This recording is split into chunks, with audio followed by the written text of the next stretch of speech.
In our view, Q1 was a watershed for equity volatility. And the question is, why?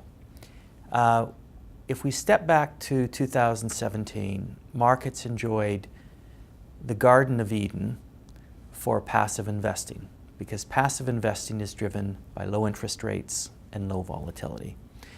Coming into this year, that growth and inflation trade-off changed dramatically.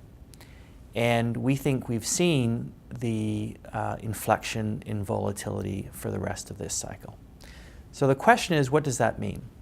If we go back to 2007, when equity volatility inflected, everything else inflected, and it marked the end of the cycle. But if we go back to 1997, when volatility inflected, it didn't. In other words, we still had 2 or 3 years of benign economic conditions that allowed the market to continue upwards. In our view, investors should watch bond volatility, not equity volatility. And the reason is that the inflection that we've seen has a very benign source. And that source is the nature of economic growth.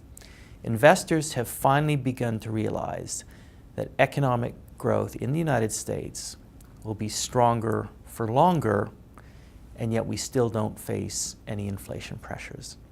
So similar to what happened in 1997, bond volatility will not inflect, and corporate credit conditions will remain benign.